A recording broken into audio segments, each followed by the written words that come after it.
اعوذ باللہ من الشیطان الرجیم بسم اللہ الرحمن الرحیم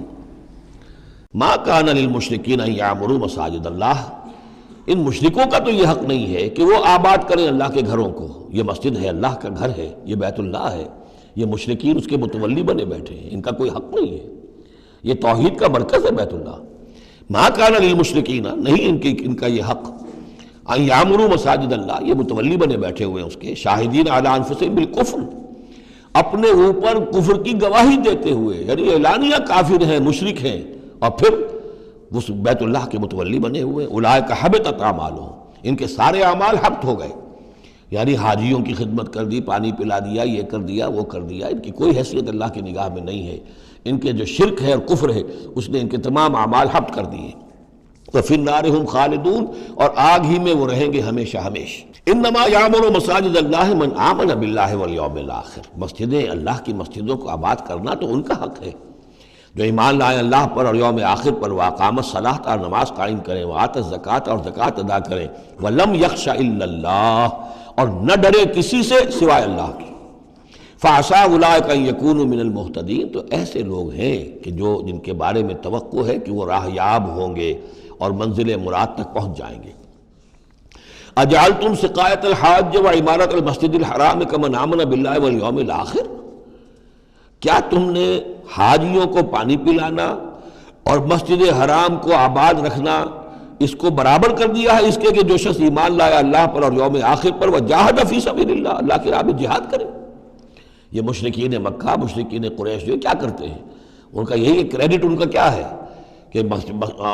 جو ہے بیت اللہ کو آباد رکھا ہوا ہے، حاجی آ رہے ہیں تو ان کی خدمت کر رہے ہیں، انہیں دودھ پانی پلا رہے ہیں، تو بس یہ تو کیا یہ چیزیں برابر ہو گئی ان کے کہ جو ایمان لائے اللہ پر اور یوم آخر پر، اور جنہوں نے جہاد کیا اللہ کی راہ میں؟ لا یستوون عند اللہ، یہ دونوں برابر نہیں اللہ کے نزدیک۔ واللہ لا یہدی القوم الظالمین، اور اللہ ایسے ظالموں کو ہدایت نہیں دیتا۔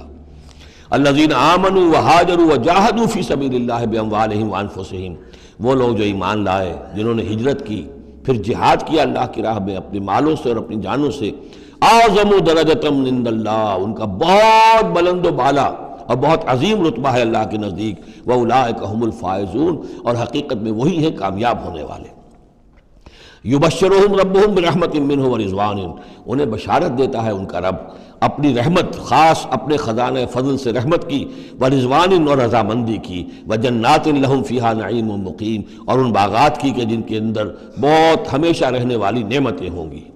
خالدین فیہا ابدا، جن میں وہ رہیں گے ہمیشہ ہمیش۔ ان اللہ عندہ اجر عظیم، یقیناً اللہ تعالیٰ ہی کے پاس بہت بڑا اجر ہے۔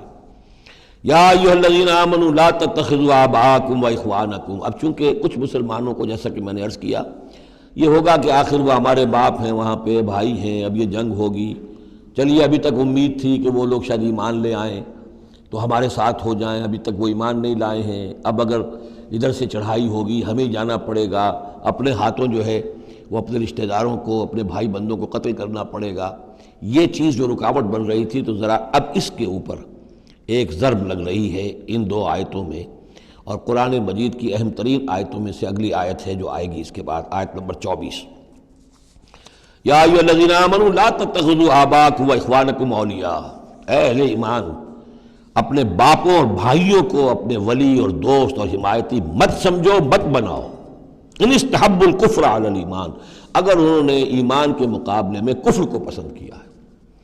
اگر اب بھی تمہارے دل میں ان کے لیے محبت ہے اور تمہارے دل میں وہ تعلق جو ہے موجود ہے، تو اس کا مطلب یہ ہے کہ پھر ایمان کے ساتھ رشتہ تمہارا مضبوط نہیں ہے، اللہ کے لیے غیرت نہیں ہے، دین کے لیے، توحید کے لیے غیرت نہیں ہے۔ یا ایھا الذین آمنوا لا تتخذوا آباءکم واخوانکم اولیاء ان استحبوا الکفر علی الایمان ومن یتولہم منکم، تو جو کوئی بھی ان کے ساتھ وہ ولایت کا تعلق رکھے گا، دوستی اور جو پشت پناہی کا، فاولئک ھم الظالمون، تو خود وہ بھی پھر ظالموں میں شریک ہو جائیں گے۔ صدق اللہ العظیم۔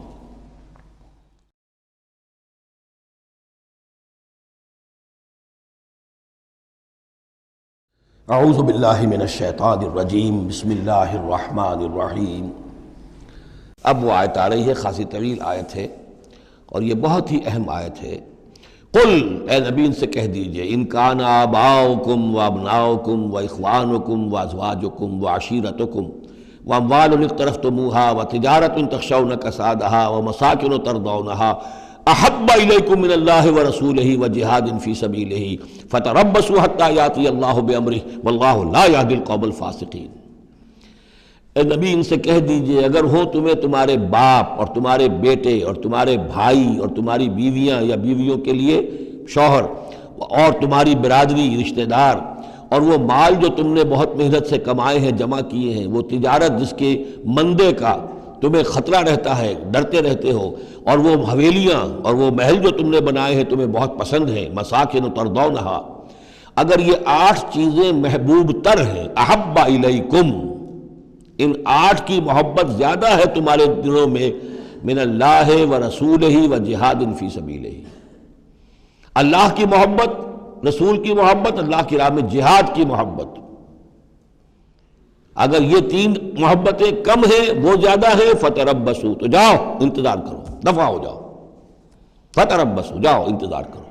حتی یاتی اللہ بامرہ، یہاں تک کہ اللہ اپنا فیصلہ سنا دے، واللہ لا یہدی القوم الفاسقین، اللہ ایسے فاسقوں کو راہیاب نہیں کرتا۔ بہت سخت آیت ہے، بہت اہم آیت ہے، بڑی کیٹیگوریکل ہے۔ ہر شخص اپنے باطن میں ایک ترازو نصب کرے، اپنے باطن میں، کسی اور کو نہ ناپیے تولیے، یہ اپنے آپ کو تولیے۔ بل الانسان علی نفسہ بصیرہ، انسان اپنے آپ سے خوب واقف ہے۔ ایک میں ڈالیے پلڑے کے اندر یہ 8 محبتیں، باپوں کی محبت،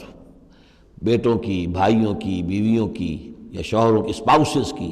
یا اس کے بعد رشتہ داروں کی، اور 3 شکلیں ہیں مال کی، وہ مال جو جمع کیا ہے، اور وہ تجارت جو بڑی محنت سے جمائی ہے، اس کا مندے کا اندیشہ رہتا ہے، اور وہ گھر بنائے ہیں، محل بنائے ہیں، کوٹھیاں بنائی ہیں، ولاز بنائے ہیں، بڑے ان کو سجایا ہے، ڈیکوریٹ کیا ہے۔ اگر ان 8 چیزوں کی محبت تمہارے دل میں زیادہ ہے، اللہ کی محبت، اس کے رسول کی محبت، اللہ کی راہ میں جہاد کی محبت سے، یہاں یہ تیسری چیز ہے کانکریٹ۔ پہلی 2 تو آپ کہہ سکتے ہیں میرے دل میں بڑی محبت ہے، آپ کو کیا پتہ، ٹھیک ہے بھائی، ہو سکتا ہے ٹنوں محبت ہو اللہ کی آپ کے دل میں، اور رسول کا بھی عشق ہو سکتا ہے کہ ٹنوں ہو آپ کے دل میں، لیکن تیسری محبت تو نظر آ جائے گی، اللہ کی راہ میں جہاد کی محبت کتنی ہے۔ اگر یہ 3 محبتیں ہلکی ہیں، وہ پڑنا بھاری ہے، فتربصوا حتی یاتی اللہ بامرہ، تو جاؤ انتظار کرو یہاں تک کہ اللہ اپنا فیصلہ سنا دے، اور اللہ ایسے فاسقوں کو، ایسے ناہنجاروں کو، ایسے سرکشوں کو اللہ تعالیٰ ہدایت نہیں دیتا۔ یہ سیلف اسیسمنٹ سکیم ہے، ہر شخص خود اپنا جائزہ لے، کہاں کھڑا ہے، اس کی allocation of time, allocation of energies, اپنی صلاحیتیں کہاں لگا رہا ہے، کہاں کھپا رہا ہے، کس کام میں لگا رہا ہے۔ اسی کو پھر علامہ اقبال نے ایک شعر میں جمع کر دیا ہے، یہ مال و دولت دنیا، یہ رشتہ و پیوند، بتان وہم و گما، لا الہ الا اللہ۔ مال و دولت دنیا کی 3 شکلیں، دولت جیسے بھی ہو، ایسٹس ہوں، بینک بیلنس ہو، سٹاکس ہوں، جو بھی ہو،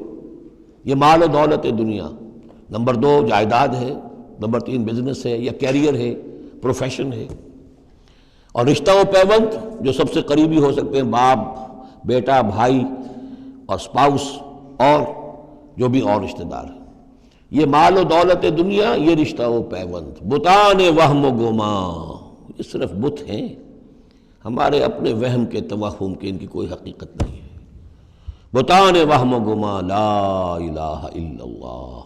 اگر لا الہ الا اللہ کی شمشیر سے ان بتوں کو آپ توڑ نہیں دیں گے، اور جب تک ٹھیک ہے حق ہے ان کا، بیوی کا حق ہے، اولاد کا حق ہے، ان لنفسک علیک حقا، لیکن وہ تابع رہے،